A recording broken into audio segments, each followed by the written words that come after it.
Anemia. What is anemia? Look, friends, anemia is the inability of the blood to carry enough oxygen. Okay?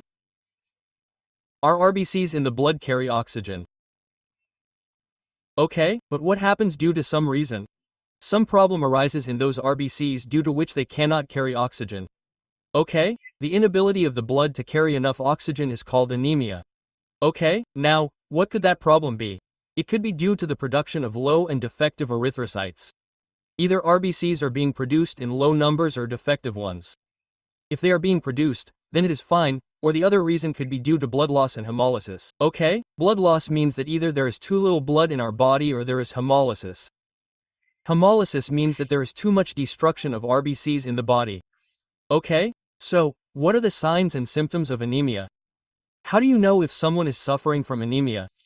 Among the signs and symptoms is tachycardia. What is tachycardia? Heart rate increases. A person with anemia experiences an increased heart rate. Second, breathlessness due to oxygen deficiency. When oxygen levels are low, the person feels suffocated. They feel as if they can't breathe. Right? So, breathlessness also occurs. Third, palpitations. Now, what are palpitations? Pain in the chest area, right? The chest area, where our heart is located, also experiences pain. Why does this pain occur? The reason is that when less oxygen reaches the body, the heart has to exert more force to pump blood. The heart will exert more force to pump blood, so it's a simple machine. Our bodies are also of a certain type, so it will also be stressed, poor thing. So what will happen? Look, we'll have chest pain. Okay, so these are our three main symptoms.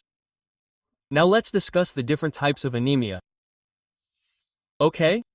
So, one type of anemia is iron deficiency anemia. What causes it? The name itself suggests that if we're low on iron in our diet, it could lead to iron deficiency anemia. Okay, because what does iron do? This iron forms the heme group. Iron is responsible for forming hemoglobin. Now, when there's less hemoglobin, it's obvious that the RBC won't be able to carry oxygen.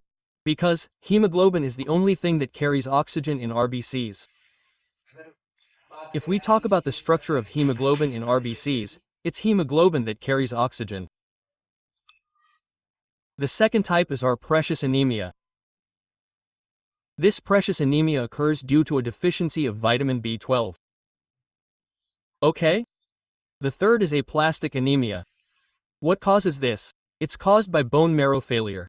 Aplastic, because the bone marrow is responsible for RBC production. Okay? If there's a problem with the bone marrow itself, if the bone marrow itself fails, okay, then it's aplastic anemia. Fourth is hemolytic anemia. The name itself suggests hemolytic, in which RBCs are destroyed more often or prematurely. RBCs have a 120-day lifespan. If they break down before that, okay? Or if they break down faster, then it's hemolytic anemia. Fourth is sickle cell anemia. What happens in this? What do RBCs do? They change their shape, from concave to discoid. Okay, now, they change from biconcave to discoid, right? So, what happens because of this is that the RBCs carry less oxygen, okay? So this also causes anemia. So these were some of our types of anemia.